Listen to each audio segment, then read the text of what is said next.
Class 12th की vector algebra की हम लोग स्टडी करेंगे। ठीक है, इस चैप्टर में 10.1 के जो बेसिक्स हैं उनकी पहले हम लोग स्टडी कर लें, फिर न्यूमेरिकल्स देखते हैं। ठीक, तो सबसे पहले वेक्टर। वेक्टर क्या होता है? Vector is a quantity that has magnitude as well as direction. मतलब वेक्टर एक ऐसी क्वांटिटी है, ऐसी फिजिकल क्वांटिटी है जिसमें मैग्नीट्यूड के साथ साथ दिशा, डायरेक्शन भी होती है। ठीक है, जैसे for example A B is a vector. A B क्या है? वेक्टर है। इसमें ए क्या है? इनिशियल पॉइंट, और बी क्या है? Terminal point. और जो एरो दिखा रहा है, ए बी के बीच एरो लिखा है, उससे पता चलता है ये वेक्टर है। ठीक है, the distance between initial and terminal point of A vector is called magnitude. जो ए और बी के बीच में, इनिशियल और टर्मिनल पॉइंट के बीच में जो डिस्टेंस होता है उसको हम लोग वेक्टर का मैग्नीट्यूड बोलते हैं। ठीक है, it is denoted by mod of vector AB. Position vector. Suppose PABC is a point in space. मतलब स्पेस में एक पॉइंट है PABC। ठीक है, then the vector OP is called position vector of point P। तो OP जो होता है उसको हम लोग बोलेंगे पोजीशन वेक्टर किसका? पॉइंट P का। वेयर O क्या है? O 0 0 0 ओरिजिन है।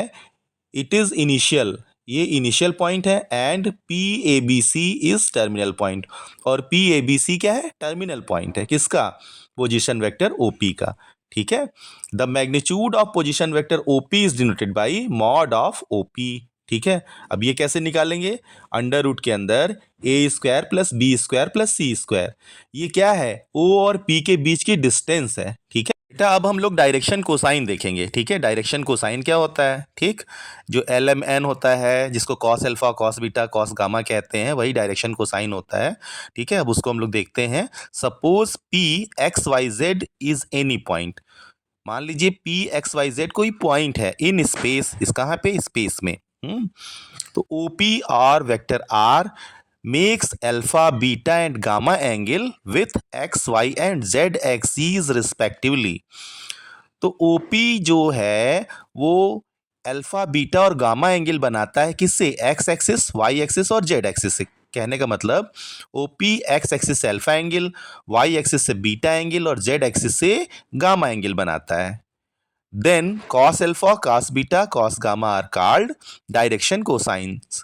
तो cos अल्फा, cos बीटा और cos गामा को बोलेंगे डायरेक्शन कोसाइन, है ना। अब cos अल्फा क्या होगा? cos alpha equal to x upon mod R, cos beta y upon mod R, cos gamma z upon mod R. देखिए x क्या है? बेस है, और मॉड आर क्या है? हाइपोटेन्यूज है ना, आधार, और नीचे कर्ण है। ठीक है, हिंदी में अगर हम बोलें। ठीक, इसी तरह से कॉस बीटा, कॉस गामा और कास गामा में भी यही चीजें हैं। ठीक है, cos alpha, cos beta and cos gamma are denoted by L M N. Cos alpha को एल से, कॉस बीटा को एम से और कॉस गामा को एन से डिनोट करते हैं। ठीक है, where R, mod R equal to mod O P equal to under root of X square plus Y square plus Z square. Modulus इसका है क्या? Under root of X square plus Y square plus Z square.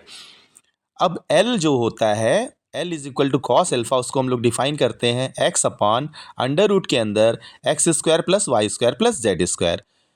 In same manner M equal to cos beta, that is equal to Y upon under root के अंदर X square plus Y square plus Z square. And N equal to cos gamma, that is equal to Z upon under root of X square plus Y square plus Z square. अब देखिए L M N तीनों का square करके add करते हैं। L square plus M square plus N square, देखिए क्या हो जाएगा? कॉस अल्फा का स्क्वायर करेंगे तो एक्स स्क्वायर अंडर रूट नीचे हट जाएगा, तो X square upon X square plus Y square plus Z square. In same manner M square के प्लेस पे Y square upon X square plus Y square plus Z square, और N square के place पे क्या हो जाएगा? Z square upon X square plus Y square plus Z square, that is equal to X square plus Y square plus Z square upon X square plus Y square Z plus Z square, that is equal to 1। तो हमें क्या मिला? L square plus M square plus N square equal 1। Cos square alpha plus cos square beta plus cos square gamma equal to 1, that is under in bracket 1 minus sine square alpha plus in bracket 1 minus sine square beta plus 1 in bracket 1 minus sine square gamma equal to 1. 3 that is 3 minus sin square alpha plus sin square beta plus sin square gamma that is equal to 1 means 3 minus 1 equal to sin square alpha plus sin square beta plus sin square gamma.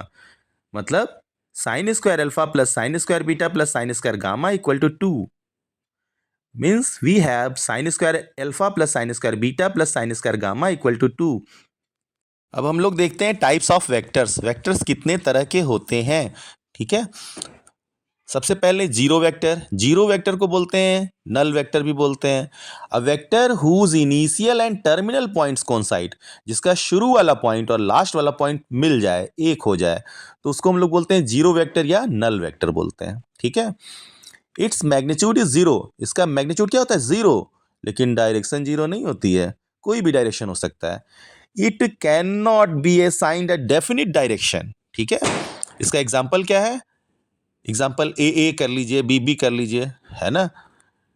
तो ए मतलब initial और terminal point same है, coincide कर गया. B मतलब initial और terminal point coincide कर दिया. इस तरह कुछ भी लिख सकते हैं, पी. ठीक है, तो इसको हम लोग बोलते हैं जीरो वेक्टर. जीरो वेक्टर में एक खास बात है ध्यान देने वाली, कि इसका मैग्नीट्यूड जीरो होता है, लेकिन डायरेक्शन इसकी कोई भी हो सकती है. ठीक है, डायरेक्शन फिक्स्ड नहीं होती. प्यारे बच्चों, अब हम लोग यूनिट वेक्टर देखते हैं. यूनिट वेक्टर का मतलब होता है जिसका मैग्नीट्यूड 1 हो, है ना. नाम से ही क्लियर है. तो a vector whose magnitude is unit 1 unit is called unit vector. ऐसा वेक्टर जिसका मैग्नीट्यूड 1 यूनिट हो, इसको यूनिट वेक्टर कहते हैं. ठीक है, आपस में आप लोग कहते हैं 1 किलो चीनी, 1 किलो दाल, 1 मीटर की लंबाई की स्टिक, कुछ भी कह सकते हैं, है ना. तो क्या होता है, वो सब यूनिट है. इसी तरह से वेक्टर है जिसका मैग्नीट्यूड 1 हो, उसको यूनिट वेक्टर बोलेंगे. ठीक है, जैसे मान लीजिए एक वेक्टर हमारा हो गया ओ A1i plus A2j plus A3k, where i j क्या है, के क्या है, जो i लिखा हुआ है इसका मतलब यूनिट वेक्टर है. किस में? x की डायरेक्शन में. j क्या है? यूनिट वेक्टर y की डायरेक्शन में. और k क्या है? यूनिट वेक्टर z एक्सिस के डायरेक्शन में. ठीक है, बी अ वेक्टर मतलब OA एक वेक्टर है. Then unit vector along OA. तो यूनिट वेक्टर जो OA के अलोंग होगा, वो OA वेक्टर OA कैप या वेक्टर A कैप से इसको डिनोट करते हैं. ठीक है, कैप जो लगा हुआ है, कैप बताता है कि यूनिट वेक्टर है. इसी तरह आई पे भी मैंने कैप लगाया, उससे पता चलता है आई यूनिट वेक्टर है. जे पे भी कैप लगा है, के पे भी कैप लगा है ना. तो ये तीनों क्या है? यूनिट वेक्टर है. किसमें? आई एक्स डायरेक्शन का यूनिट वेक्टर है, जे वाई डायरेक्शन का, और के जेड डायरेक्शन का यूनिट वेक्टर है. ठीक है, अब हम लोग ए की बात करें तो ए कैप जो यूनिट वेक्टर है वो क्या होगा? A1i plus A2j plus A3k upon mod of OA. ठीक है, तो vector A cap equal to A1i plus A2j plus A3k upon under root of A1 square plus A2 square plus A3 square. इस vector के modulus से हमने divide कर दिया तो हम लोगों को यूनिट वेक्टर मिल गया. इसी तरह से जब यूनिट वेक्टर निकालना हो तो बड़े आराम से हम निकाल लेंगे. को इनिशियल वेक्टर वे वेक्टर्स होते हैं जिनका इनिशियल पॉइंट सेम होता है, एक ही होता है. Two or more vectors having the same initial points are called co-initial vectors. For example, OA, OB, OP, etc are co-initial vectors. क्यों ये co-initial हैं? क्योंकि इनका इनिशियल पॉइंट O है जो कि सब में सेम है. OA, OB या OP तीनों लेंगे, इसमें इनिशियल पॉइंट हमारा सेम है, वो O है, इसलिए ये co-initial vectors हैं. Two or more vectors are said to be equal if they have same magnitude and same direction. मतलब दो वेक्टर या दो से अधिक वेक्टर को हम कहेंगे कि इक्वल हैं if they have same magnitude, अगर उनके मैग्नीट्यूड सेम हो और डायरेक्शन भी सेम हो, ये नहीं कि अपोजिट डायरेक्शन हो. जैसे देखिए यहाँ पे आपको एग्जांपल में वेक्टर ए बी दिया है और वेक्टर पी क्यू दिया है.